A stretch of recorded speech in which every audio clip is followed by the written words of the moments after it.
We're joined now by retired U.S. Army General Russel Honoré, who, as you may remember, served as the commander of the committee of the Joint Task Force Katrina.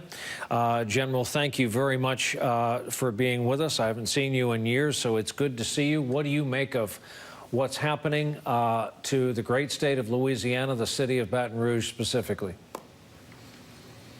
Well, the city was already on the edge, Brian, as you know, and this has made it worse. But our politicians, the message is coming clear. Let's focus on those things that unite us and not that divide us. The reports are still coming in on the full story on this man who killed our police and wounded them.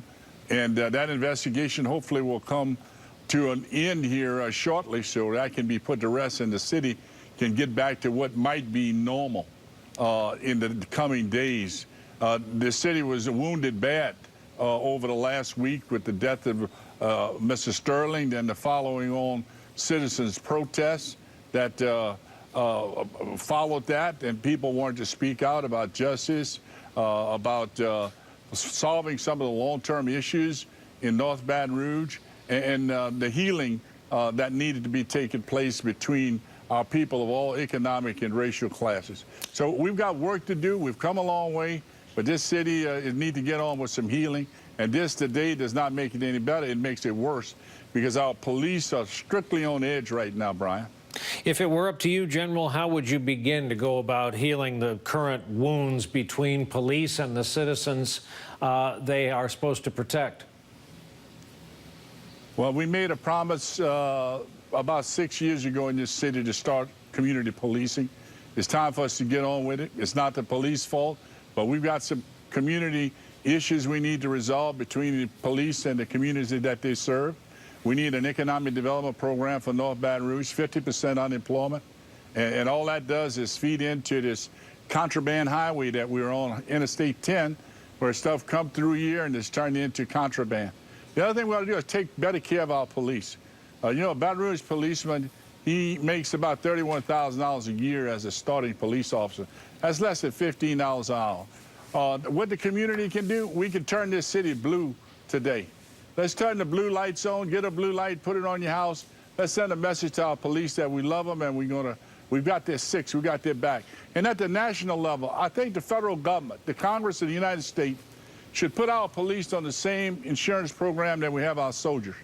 That if they die in the line of duty, that they will get the benefits and rights that we give our soldiers who go away on foreign battlefields. You know, the enemy is bringing this fight to America. And we've lost a lot of policemen in the last couple of weeks, and they go home to whatever insurance policy they have. I think they're going to be on the front line of freedom in America. We need to treat them the same way, just like our soldiers that might die. And then other things we can do in the community, every gym can give free membership to our police. They need some de-stressing. And we need to give all our police officers a martial arts training to better protect themselves.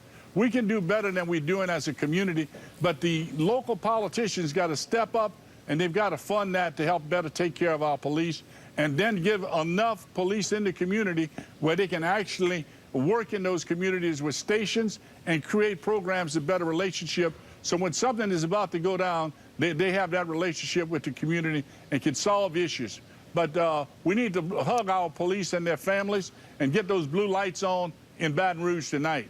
Because you never know where the epicenter of one of these is going to be, you've had a huge gathering around that convenience store in Baton Rouge. What do you say to the folks from Black Lives Matter who have taken up in huge numbers in and around Baton Rouge and up in Minnesota, of course? Well, the demonstrators that have come, they've helped shed the light on this issue that we've got to solve in Baton Rouge. Local leaders have spoken about it with elegance.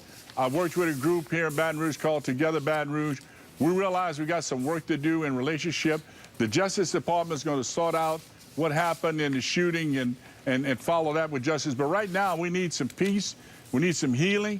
And I've spoken to local politicians today, and they're all asking that we take 24 to 36 hours, no more protesting.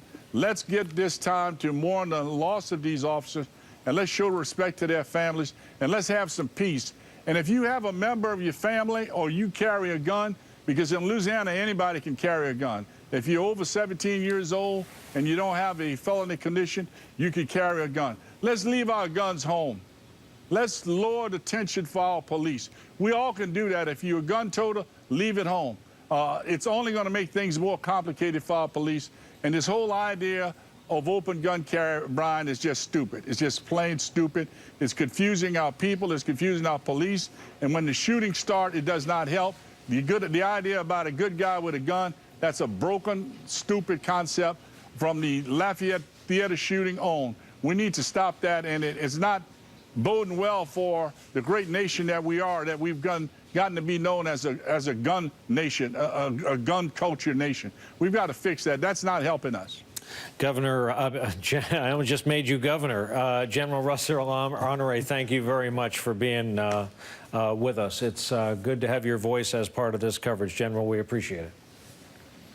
Blue lights, pray for peace.